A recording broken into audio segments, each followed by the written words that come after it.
My dad, that's him, David, was in the 779th, 464th, and he died November 2020 at the age of 97. He had outlived all but one of his friends, kind of a blessing and a curse. I immediately contacted Tom Will as I was going through my dad's mail, and my dad would get the 464th newsletters by mail, and I contacted Tom, and I said, my dad's passed on, you don't need to send the letters to him anymore, the newsletters to him anymore. And I thought that was going to be the end of my association with the 464th and the 15th Air Force. But Tom, in his infinite wisdom, Tom's back there, Tom in his infinite wisdom starts emailing me all the newsletters. And a couple of years go on, and I start thinking about this. My first convention, my first 464th convention was in 1972. Anybody beat that with any, not the real veteran, but any of you go to a bombing convention before 1972? Cool, I win. So, I would go to these conventions with the actual guys. I'm going to talk about that towards the end of my presentation. Life gets the best of you. I stopped going. My dad would come and go, but I really didn't think I had anything to contribute here or add. And right up front, my dad was ground crew. All right, he was a qualified aerial gunner. I don't know that he ever flew in combat, but he was primarily ground crew, and the story I'm going to tell you is really from a ground crewman's perspective. But I'm not here to tell you a story about my dad. Last year at this time, I was literally on a Band of Brothers tour through Europe, done through the World War II Museum. We had these military historians. We actually had two of the actors from the Band of Brothers miniseries who went along with us. And it was a great tour, except for one thing. We had a woman who sat right behind us on our bus, whose father was actually in the 101st Airborne, and tried to make the whole trip about her dad. And I wanted to hear other things. And so what I want to do today is I want to give you a little insight to the stories my father told me. And my dad and I had a very close relationship about aviation and the war. My greatest memory of childhood is not going to my first Major League Baseball game. It was going to the Air Force Museum for the first time. And it's not the National Museum of the United States Air Force. It's the Air Force Museum, okay? And at that time, and this is in the early 60s, at that time, it was literally a gravel lot, not what you see today with all the buildings. And I, from a very young age, I fell in love with aviation. I soloed when I was 16, got my pilot's license right after that, took my dad aerobatic flying. He didn't like flying upside down, but that's kind of the way it is. And I became a military historian. I'm a lawyer by trade, but I'm a military historian. I also have a background of aerodynamics and aircraft structures. And my speech was supposed to be a half hour. A couple of the speakers dropped out, so I'm getting more time. So to keep you on the edge of your seats and to make sure you don't fall asleep, we're going to go over a little bit of aerodynamics and aircraft structures as they relate to the B-24, because I'm sure that will keep all of your attention. I also, this was a part that I'm adding yesterday. There are no screens about this, but my father would jump out of his grave and grab me around the neck if I didn't address this, because I've never been to a 15th Air Force reunion. I only went to 464th. I didn't know that there were B-17 people who were going to be here. So I got to address the question, what was the better airplane, the B-24 or the B-17? I'm sure you have no idea what my opinion is, or my father's opinion. The last thing I want to talk about in this lecture is Black Nan. And I'm sure you've all seen it, seen the picture, certainly the people in the 464th. This was the Squadron CO on the quintessential milk run at the end of the war, where guys weren't getting their flying time, so they loaded this plane up so everybody could get their extra, whatever it was, $50, $100 a month, and got a direct hit by anti-aircraft. And most of the people died. There was only one survivor. And I'm going to tell you a story about that because I got to meet him. Ed Walsh was his name. But we're here to talk about war, so I thought I'd start on a very serious note. And so I want to read to you my father's Liberty Pass from to go to Naples, and this is dated December 18th, 1944. Your commanding officer had to give you the Liberty Pass. And it says, so you can see this. Hello? Oh, this is great.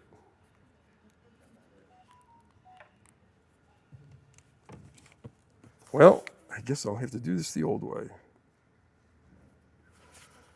I certify that this soldier was inspected as to proper uniform upon issue of this pass, that he has received venereal disease prevention and the use of prophylactic kits, and that he has been informed as to the location of prophylactic stations and the general situation regarding VD in the theater.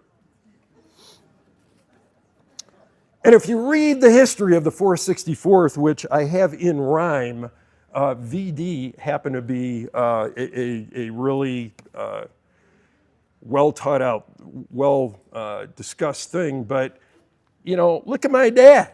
He's an angel. It was your relatives that were causing all the problems in theater.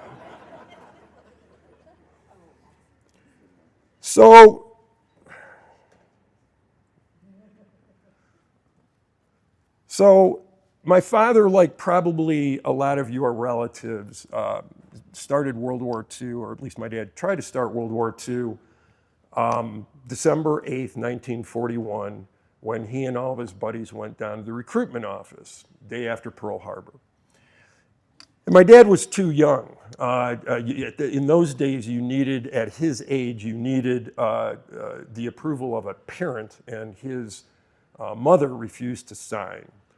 So my dad, he had graduated a school called Cass Technical High School in Detroit, the main technical high school, and he had went to work for Ford Motor Company, and he was an apprenticeship for Pratt & Whitney R2800 engines. Not the same engine that the B-24 had, or the B-17 for that matter. It was a much more powerful version of that. But he was in an apprenticeship. And as soon as he was old enough, and by the way, because of what my dad was doing, he was war essential, exempt from military service. My dad didn't have to go. The day he was old enough, of course, he trots down to the recruitment office, signs up and wanted to be a pilot, and was rejected for being a pilot because of all things his teeth, not his eyesight, but his teeth. So even though he had pissed his boss off at Ford Motor Company, the guy wrote him a really nice letter. I don't know if you can read it, but it talks about my dad's apprenticeship in R2800s. So for example, the B-26 used R2800s, the P-47, the F-4U Corsair, the F-6F Hellcat, widely used airplane in World War II. So my dad at that point had completed 4,400 hours of a 6,000 hour program, far more training that he would ever get in the Army Air Force to repair aviation engines. And so, of course, rather than putting my dad in as an engine mechanic, the Air Force shipped him to sheet metal school. And so he went to Chanute Air Force Base. And by the way, I should have mentioned, I'm a lawyer, like I said, I'm a lawyer by trade. I like questions. You don't have to wait until I'm done. If you have a question, just raise your hand and I'll call on you, because I love answering questions, particularly about aviation. Do this with Boy Scouts and all kind of groups. So they ship them off to Chanute, and this is kind of one of the groups here. My dad's in the back, second from left. And I'm going to show you a couple of things here. So having been rejected from pilot school, my dad still wanted to be an officer. So they talked about being an engineering officer. So that's what my dad did. He applied to be an engineering officer, and he was approved. And this is one of the documents that they had sent him. And orders came down from my dad to report for engineering school and officer training school, Harvard University. You might have heard of it. But the problem is that my dad didn't get that order till the day he mustered out of the Army Air Force. My dad had graduated at the very top, the actual top of his sheet metal class. And so his instructor said, you know what? You don't have to go to war. You're going to stay here in Chanute, and you're going to spend the war teaching other people sheet metal. He went around his commanding officer, went above the chain, and said, you know, my buddies are serving overseas. I want to serve overseas. And we think, as a result of that, his commanding officer just buried the order for him to report to Harvard. And like I say, my dad never really got it until the end of the war. So for most of you are flight crew, your relatives flew over. If you've ever read the book, The 464th, it doesn't do true justice to my dad's story of the crossing of the Atlantic. It was one of the worst storms on record. They were in a Liberty ship. And as the way my dad describes it, is there was no bucket, no helmet on that ship, no receptacle on that ship that wasn't full of vomit. And they were praying to God that the German U-boats would sink them. So that, I'm not making this up, this is what he told me, because they were so miserable, so miserable. So they finally got there, and I'm going to kind of move up in the history. And for the 465th and the 464th, this is Pantanella. And this is an aerial view that actually appeared in the February 12th, 2006 newsletter of the 464th, probably time before you were doing the newsletters. And when my dad got there, he took some photos. This is before you had a panorama on your iPhones. And so he took some photos, and this is how Pantanella looked at the time. And if you read the history of the 464th, they were a little upset because the 465th guys got there first and picked the best area to have all of their barracks and everything. So the 464th guys were kind of relegated to what was left. And there was a regular newsletter. Jan Ingle, who's in the back there, his father flew Shoo Shoo Baby, which I'm going to go over. She has a couple copies of this. This is the actual last one that they did in May 30th of 45. And so this is the way that the guys in the group, not just the squadron, but the group, would get their news. And you'll see it says chow line chatter there on the right. That was some stuff of the 464th. And in case any of your relatives are in any of these pictures, I just wanted to give you kind of a smattering of photographs that my dad had of various people in the squadron. And this is what he calls the gang. I'm guessing, I'm sorry, I'm guessing what that is the ground crew of the 464th. And then this is a photo of an airplane, as we pilots call it, breaking the runway. This is an airplane that crashed on takeoff. And we look at this picture and we think, that's horrible. There's an airplane crash. That's not the way that our dads and relatives saw it. The way our dads and relatives saw it, and I'm going to get to this a little later on, is there are pieces of 10 guys in there. And somebody's got to go in and somebody's got to get all that. And so here's the cemetery. A lot of guys came back dead or in parts. And so here's the cemetery at the base, temporary cemetery.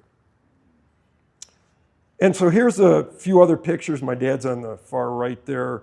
But again, in case any of these are your relatives, I have no idea who these guys are. They're all 464th guys, I'm sure. But, this was in town. This is in front of one of the B-24s. I was never able to verify which one this is. But this photo also shows something that I want to talk to you about when it comes to Black Man. And that is, if you look at the very leading edge of the plane, towards the inboard engine, you'll see like a series of dots there. And what that is, that's piping for the anti-icing boots. If you take a look at the B-24s and the B-17s that flew out of England, they had these black boots on the front.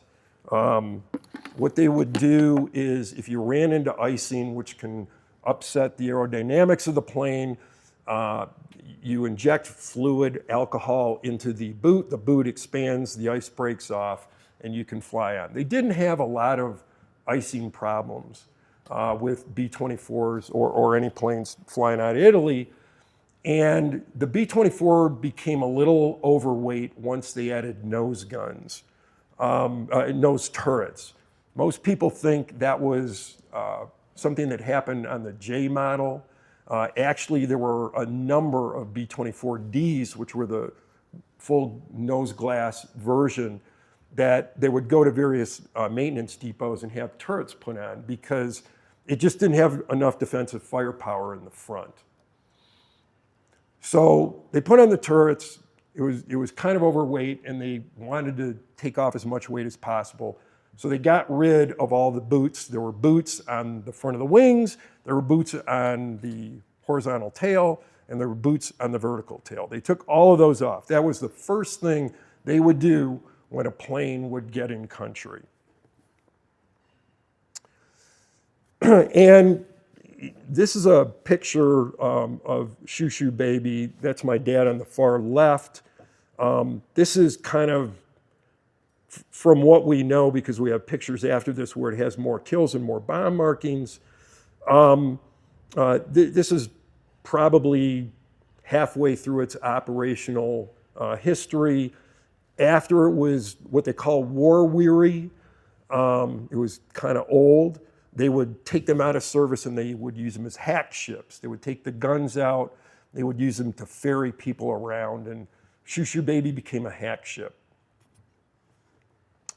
And one of the things of my aviation is I'm an award-winning model builder, airplane model builder.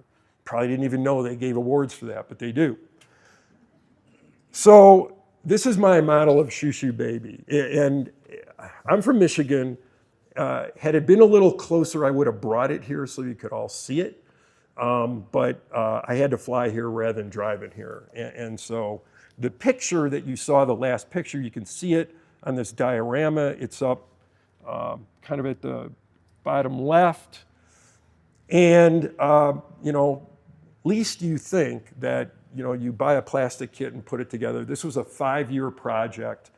If you look at the top turret, the clear part of the top turret, that is literally the only piece that's used right out of the box. Everything else is scratch built or modified or aftermarket products. And I could also purchase You'll see the steel planking, PSP, Marston mat. It was another thing, the way they called it.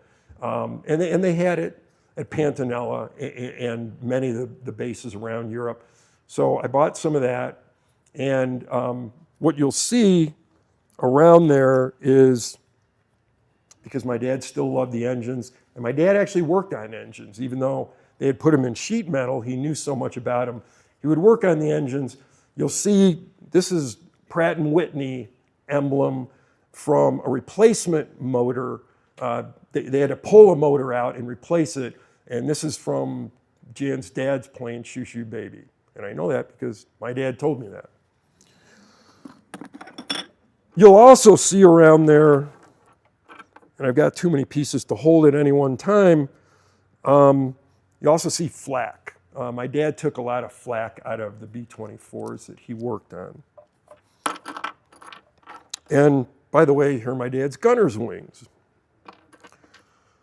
So if you go back, and if you look at this photo, a couple things I'd like to point out. You'll see the patch right by the B of baby. You'll see under my dad's foot, you'll see some scrapings behind the navigator's window. You'll see that of the 8 kills, only 7 of them have swastikas, and you'll see that the pilot's window is open, side window is open. And so here's a close-up of the nose. So I tried to replicate this as close as I could to that photo. And so all the things you saw in the photo, you'll see in here, including I put my dad's toolbox up front. The B-24 was made in greater numbers than any American combat plane ever. 19,200 and change, I think maybe 52, something like that. B-24s, PBY Liberators. And when it came to a round number in production, 5,000, 10,000, they would have everybody on the assembly line sign their name, fly it around kind of as a goodwill tour to all the squadrons. And this is when $5,000, the 5,000th B-24 came to their squadron, Pantanella.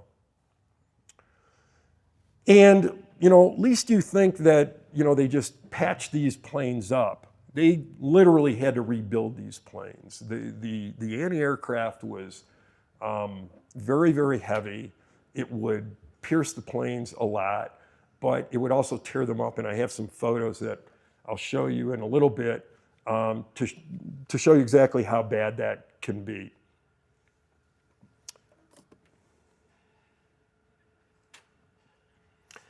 Now, this is a picture of my dad, it's on the right. And the only reason I'm showing you this picture is, no, he just didn't get out of a concentration camp.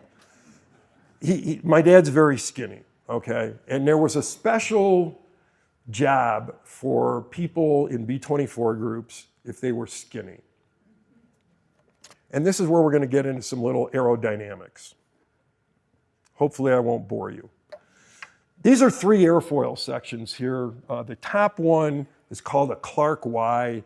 This was probably the most popular airfoil section that airplanes used prior to World War II. NACA, the predecessor to NASA, had kind of come out with this, and it had really good capabilities. But this guy named Davis, who was a freelance aeronautical engineer, came up with a patented wing called the Davis wing, and that's what they ended up putting on the B-24. So if you look down, you'll see 2 other airfoil sections there. The second one, the top one of the lower 2, the middle one, is the Davis wing. And what you'll see is it's a lot thicker and shorter chord, as we call it.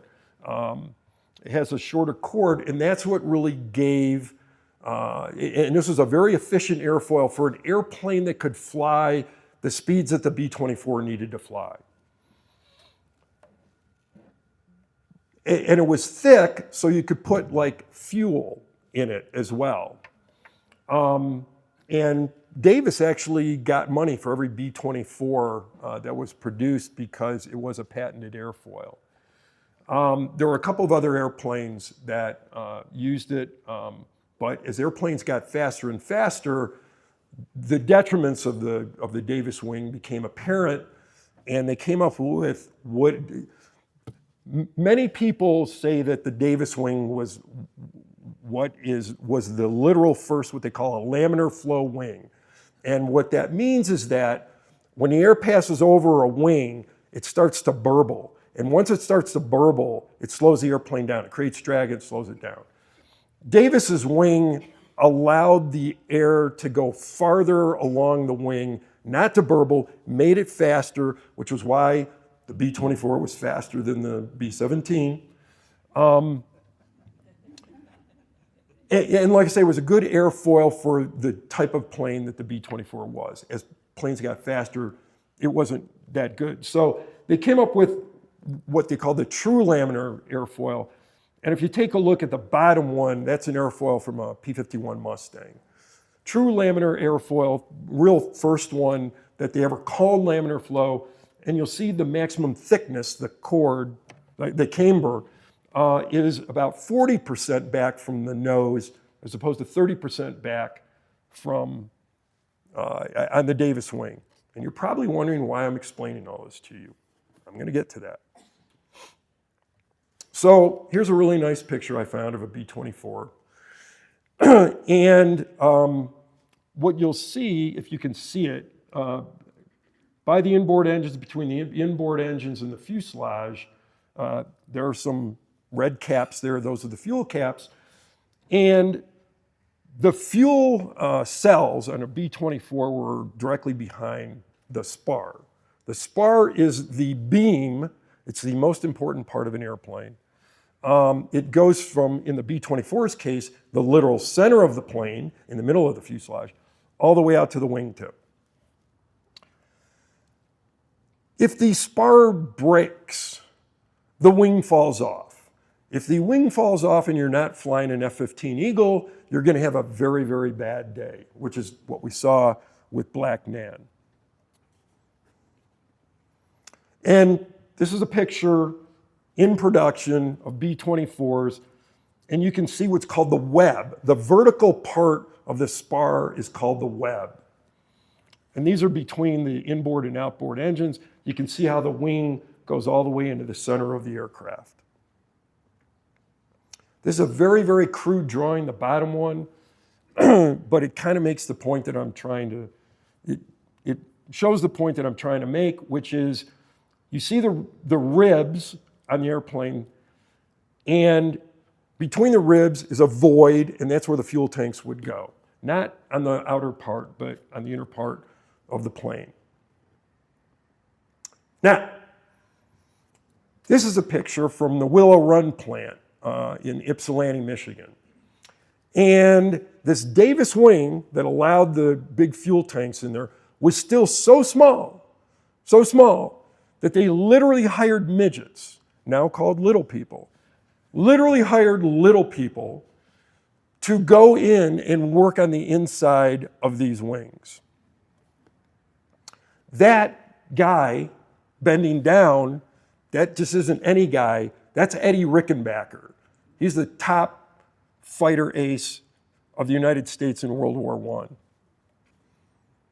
And to give you an idea of these cramped spaces, that's a little person in a wing at the Willow Run plant. And again, God, this is really creeping me out. Again, you know, if the wing falls off like Black Nan, this is what can happen. This is an interesting photograph. You'll see that from past the outer engine, the airplane's missing most of its wing. That's not due to enemy action. That's due to a crew member in the plane in front of it bailing out and hitting the wing, snapping the wing off. This is actually a mission over Ploesti, not the 1943 ones, but later bombing mission over Ploesti. So my dad was a skinny guy, And so he had to replace these fuel cells when they got shot up. B-24s had self-sealing fuel tanks. I'm sure most of you know what that is. If not, let me explain it. There's two pieces of rubber. There's a gel in the middle of the rubber. If a bullet goes through it, the gel closes up the hole so you don't have trailing fuel and you don't have fire, which is one of the reasons that we won the air war over Japan, because their airplanes didn't have self-sealing fuel tanks. Ours did. So one day, my dad is taking all these, B-24 comes in, it's all shot up. My dad comes in and he has to get up there, taking these fuel cells out, and he looks up at the web of the spar. And it says in red spray paint, scrap, do not use. Now, we can sit here 80 years later and think, was someone dumb enough to allow that to go on the production line, or did they fix it, then put it on a plane and just not, repaint it out? I don't know. But they ended up having to replace that entire wing, and some of you guys whose your relatives were crew members in the 464th, they might have flown in that plane. I don't know. This is another picture I wanted to tell you to kind of give some context of what I'm going to be talking about Black Nan. This is the boneyard, graveyard, whatever you want to call it, at Pantanella. And what you'll see is that, this demonstrates what I was telling you about them taking out the de-icing boots when these planes got there. You'll see that the top is black and white, but we all know the top is yellow. It goes all the way to the leading edge of the tail, as does the green. And more importantly, you can see the other tail in the background has kind of a different green paint hastily painted over. And that's where they would have pulled out the boot. It was all natural metal at that point. They wanted to make them camouflaged, so they spray painted it. This is Red J. Some of you, may have seen this. I think it might have appeared in the 464th newsletter. But this took a direct hit. And it's really where the waist gunners were. And, we're going to get to the question of what was the better plane. Was the B-24 really more susceptible to enemy fire than a B-17? This took a lot of punishment. Here's another picture of Red J. But here's Red K. And I'm going to call this Red K from the 776th Squadron because that's what my dad wrote on here. This is an article from Stars and Stripes. He wrote that on. He identified the airplane. What I will tell you is, as I was preparing for this presentation, I was going through a book. I found this picture in the book. It identified it under a different squadron and a different group. I don't know. I'm just telling you what my dad said. My dad isn't any of those guys. He's not there. Not in that one. But what you can see is this had been hit as well. I don't know how. You can read what it says, but God knows if that's true. But you can see the total roof of the fuselage missing right at the waist gun position, still brought the crew home, or at least most of them. This is a picture. I read to you my dad's Liberty Pass from Naples, and this is a picture from my dad's trip in Naples. But before I get to this, audience participation. What is Naples in the lore of B-24s?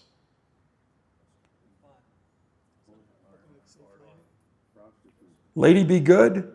Any of you hear about Lady Be Good? Yes. Very good. Very first combat mission.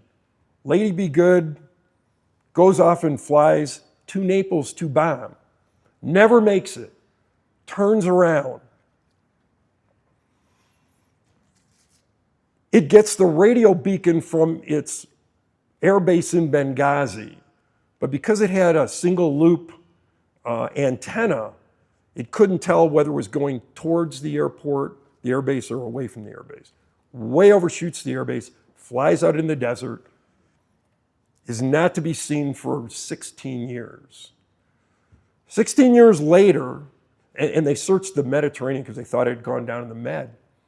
16 years later, British Petroleum plane looking for oil in Libya overflies the Lady Be Good, finds the Lady Be Good, and reports it back. Later that year, they sent a crew in to examine the aircraft. Really didn't find anybody, but over the next 3 years, they found 8 of the 9 bodies of the crew members. 1 they never found. 1 crew member was killed on bailing out. The rest of them had walked, like the first group walked 78 miles, the second group walked farther than that. The estimates of the experts when they were trying to figure out where the bodies would be said that given that heat, they could only walk about 30 miles. They walked way more than that. And if you've ever been to the Air Force Museum and have read the stuff about the Lady Be Good, it was a cursed airplane. Not only because of what happened on the mission, but what happened after. There would be souvenir hunters that would take parts of the Lady Be Good. And the best story that I read about it is there was a pilot who liked the armrests in the pilot seat of the Lady Be Good. He took them. He put them in his plane, which was an amphibious plane. He was flying around the Med. It crashed. One of the only pieces to wash up on shore were the armrests. So the legend of the story is, please don't take any parts of the Lady Be Good. If you ever find them, it's still, most of it is still in a storage yard in Tripoli, Libya. I haven't seen any pictures of it after Gaddafi, was that his name? Gaddafi was overthrown, so I don't know what status it is now, but as about 10, 15 years ago, there were many parts there. So this is my dad's, this is a photograph of my dad on his trip to Naples. Yes? Relative to Lady Be Good, they were trying to bring it back to the United States a couple of years ago, but nobody wanted it.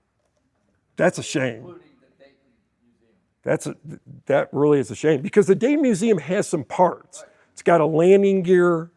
I don't know if it has a tire, but it's got a landing gear. There's a library in Michigan. I'm from Michigan that actually has one of the propellers, but it is a shame. I have the rudder pedals. And FEMA Museum also has a display on Lady Be Good. Yeah. But there was an organization within Libya that contacted like the Dayton Museum, and it was going to cost too much to move it. Plus, you probably want to set up a diorama. Yeah. To wreck it, so you'd have to reconstruct. Right, and it's not in real good shape. There have been souvenir hunters from over the years. There's very famous pictures you can find on Google. It broke its back when it landed, but that's too bad because it really is kind of a strong history of the lengths we will go as a country to find our fallen soldiers. We were trying to see if the American Battle Monuments Commission might have wanted it for one of the cemeteries, especially there's one in North Africa. Anyway. That'd be the place to put it.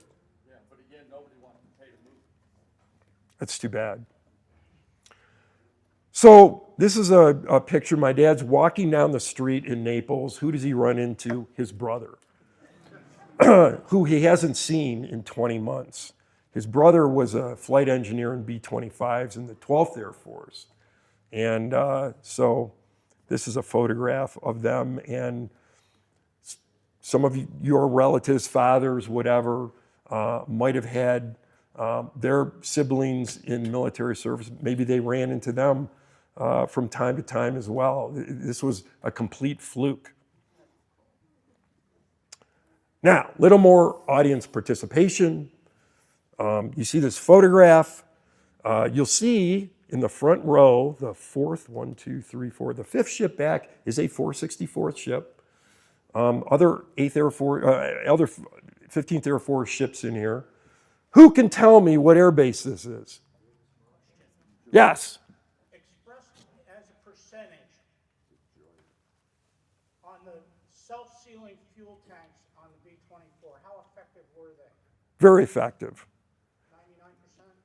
99%? You know, you would have to replace them after they got shot up pretty bad, but they were pretty good. The problem with the B-24, one of the problems with the B-24 is that it leaked fuel internally as well because those fuel tanks come in. So what a lot of the crews would do, the B-24 had roller bomb doors. They would open those a few inches, even during missions, and even though it would slow them down a little, to allow the air to circulate in the bomb bay. And I've flown in a B-17, I've flown in a B-24, actually a PB-4Y2, but the bomb bay, you know, on a B-24 is, you know, it's much bigger than a B-17, and getting that airflow in, I think there were very few planes that actually blew up because of the fumes, as opposed to some of the other planes like a Hawk or Hurricane. It's kind of the same problem, and they lost a lot of planes. Guys would be smoking in combat. Even fighter pilots would be smoking, and you know, plane would blow up. So, getting back to my question, where is this? No. No. Very good. Switzerland. This is Dubendorf, Switzerland. Uh-huh. So this is another one of my father's stories, but I think it's important to tell. So let me show you a map. That's Pantanella. Has a little thing down there. And then I have on the map like Munich, one of, you know, target. You can see southern Germany there. You'll see the other yellow highlighted thing, it was Zurich. You can see Berlin too. But you'll see Zurich, and Dubendorf was right outside of Zurich. And you'll see north of Pantanella, south of Munich, are the Alps, okay? They're mountains, they're high. You get in combat, you get a couple of your engines shot out, 1 or 2 engines shot out. You can't make it over the Alps anymore, and you don't want to bail out over enemy territory or land in enemy territory. So where do you go? You go to Switzerland. Neutral territory where in theory, you would be well taken care of. And in most cases that was true, but you can read some very gruesome stories online, written by the way, the guy who wrote Masters of the Air, about some American servicemen, pilots and flight crew, that were placed in horrible camps with Russians who did atrocious things to them. And so it was well known that if you flew to Switzerland, you would serve out the rest of the war there. Maybe you would be repatriated to the United States, but more than likely you would just, walk around Switzerland and do whatever you do in Switzerland. They didn't even have prison camps for these guys. I mean, for the most part, unless you try to escape, they would just let them go through the town, and that's the way it was. Then, some of the commanders in the 464th noted, this is a B-4 flight bag. All of you who your relatives were flight crews had one of these. The commanders started noting that there were some crews that were taking B-4 flight bags with their clothing on missions. And lo and behold, they didn't come back. And then lo and behold, they'd find out from the Red Cross a few weeks later, these guys were in Switzerland. So this is the greatest generation. It clearly was. But these were men just like men in every type of war. And some of these guys just didn't want to die. And so some of them intentionally diverted to Switzerland. Planes were in perfect shape. And because of that, at least the 464th, I don't know about other bomb groups, but the 464th issued orders, no B-4 bags going on any bombing runs. The 464th got 2 unit citations, which I can kind of show you. Here are the 2 unit citations. I've copied them and put this in the PowerPoint as well. Both of them were for attacking oil refineries. One in Czechoslovakia, one I don't remember. Every man of the group, didn't matter who you were. If you were a cook, you got a copy of this and you got your unit citation. This is an interesting tidbit that I found after my dad died, and I've been trying to decipher it ever since. This is literally a calendar of his for the last year of the war. There are some things I can figure out, other things I can't, I may never figure out. I know that he had told me some stories, if you look at like April 9th, because of the heaters they would have in these tents, sometimes they would blow up. So he has a notation in regard to that. It says April 25th, Lynn's last mission. April 26th, brought bombs back. They went on another mission, but brought their bombs back. May 8th, VE Day, victory in Europe, which I'll get back to that in a second at the end of my presentation. When the tents came down, and then what my dad, I don't know what the flight crews did, what my dad did, he was shipped to Trinidad. And what he did was he worked on getting ready to redeploy to the Pacific. He worked on C-47s, C-46s, and B-29s. And I have some nice pictures of B-29s in his photo album. And then August 14th, Japs quit. September 23rd, left Trinidad, arrived in the United States. Now, Jan Ingle can't answer this because she knows what this is. What is this B-24? Very good. Colleen Foundation B-24.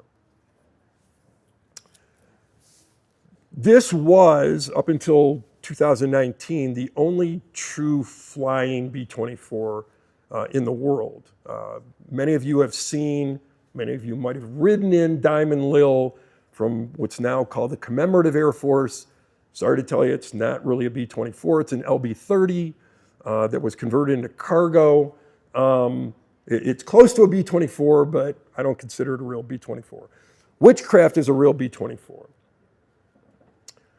My son's probably about 10 years old, and I'm reading the local newspaper. Lo and behold, Witchcraft is coming to Lansing, Michigan. I live in a place called Okemos. It's a suburb of Lansing, Michigan. And I called my dad up, said, Dad, Witchcraft is coming. You want to come and see it? Fine. My dad drives up. My son and I and my dad go. There are another number of other airplanes there. There was a B-25, a P-51. We go over all the other airplanes first. Then we come to the B-24, and we kind of start at the tail, and we work our way around. And, as we're going all around it, my dad is, telling me anecdotes. Here are the problems that the turbos had, and, this and that.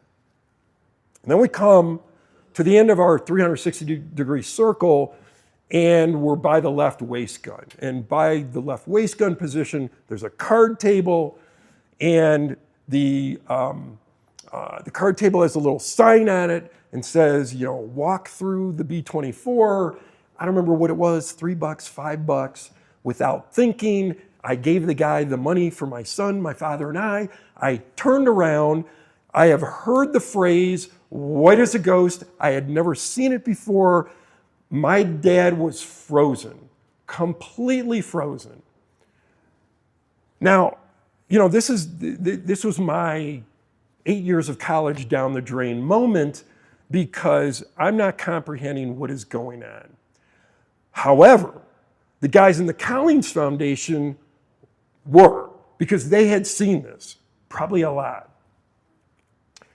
And so while they're interspaced and talking to other people, they see this, and they kind of all come and they congregate around my dad, and they start making, chit chat with him. Where you from? Where'd you grow up?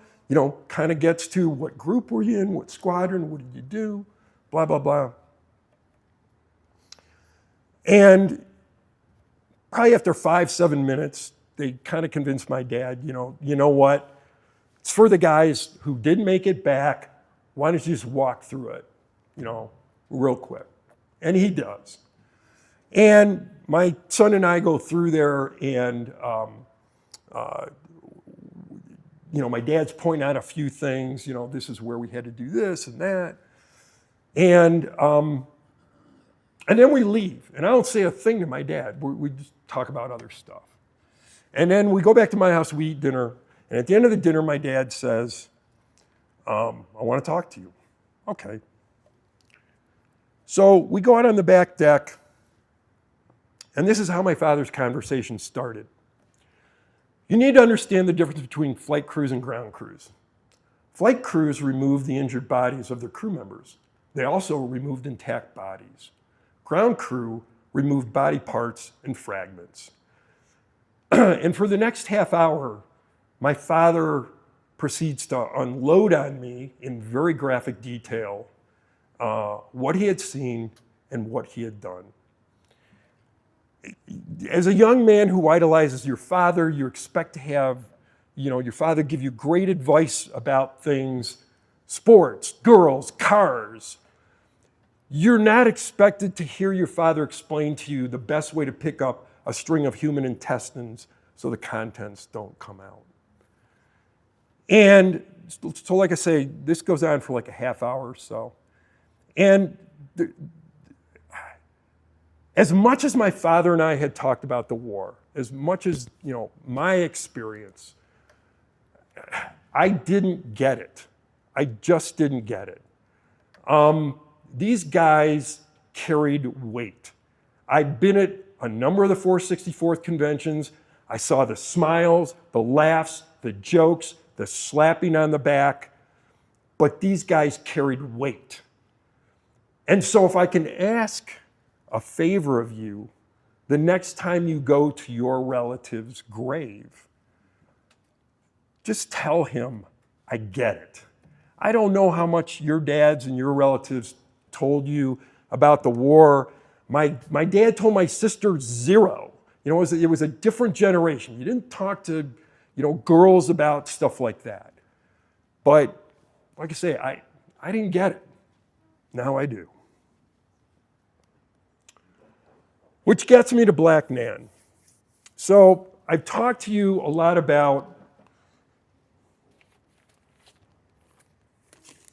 the tales of B-24s in the 464th. And the first thing let me first explain to you, if you don't know, Black Nan was not a regular B-24. Black Nan was called a Mickey ship. So while you may look at this and you may think there's a ball turret there, that's not a ball turret. That's an H-2X radar, which would allow it to bomb through bad weather, 10-tenths cloud cover, things like that. And so the idea was you put the Mickey ship up front. When its radar told you had to bomb, because the other bombardiers couldn't see the target, everybody else toggled on that. And this was supposed to be the quintessential milk run, like I told you about. They put extra men in this to get flight pay. They put the group photographer in this plane that's taking the pictures. Because they thought this was going to be probably the last mission of the war. This wasn't supposed to be a big deal. And so you see him dropping his bombs, and then you start seeing the puffs of smoke. And flak in World War II, until the US Navy developed radio proximity fuses late in the war, flak was very inaccurate. It was very hit and miss. And the statistic I can give to you, I don't know about German flak, but the statistic I can give to you is that during the Battle of Britain in 1940, for every German bomber shot down by flak, the British put up 18,000 rounds of anti-aircraft fire. Not very accurate. So we see the anti-aircraft fire, and then we see parts of Black Nan coming off. And this gives the best view of the tail. And what you can see are two things.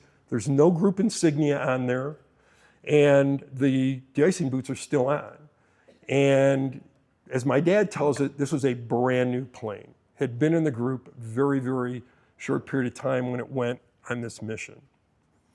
And then we have the famous photograph. In 1972, I told you my first convention was 1972. In 1972, I go to the convention, and I had two models that I brought. I brought Red J with the battle damage, by the way, that I already showed you, and I also brought a model of Black Nan. And this guy comes up to me, and because of that, your relatives in the 464th, they kind of like, I don't know, took me under their wing. You know, it's like they wanted to tell me their stories. I had one guy come up to me, a pilot. He said, you know, the pilot's manual said you couldn't dead stick in a B-24, meaning landing without any engines turning. He says, I brought a B-24 in without any engines. But then this other guy comes up and he says, I'm Ed Walsh. I'm the sole survivor of Black Nan. And he kind of proceeds to tell me the story.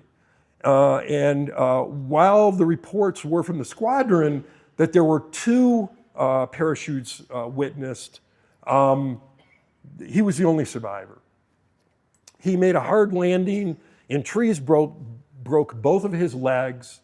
But what he told me was he never bailed out. The airplane just disintegrated around him. And luckily, he had his parachute on. He goes to a German hospital. The Americans are about to overrun the German hospital. He's being treated for his broken legs.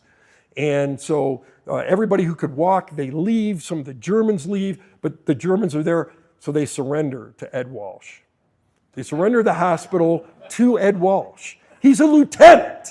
He's a lieutenant. And they surrender the hospital to him. Ed Walsh was in the Air Force for 27 years, retired as a colonel, died shortly, not too long after the 72 convention. I never got to meet with him again, but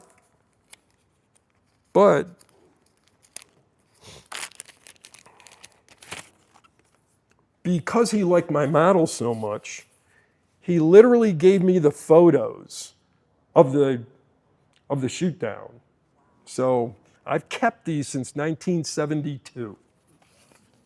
And the memory of Ed Walsh.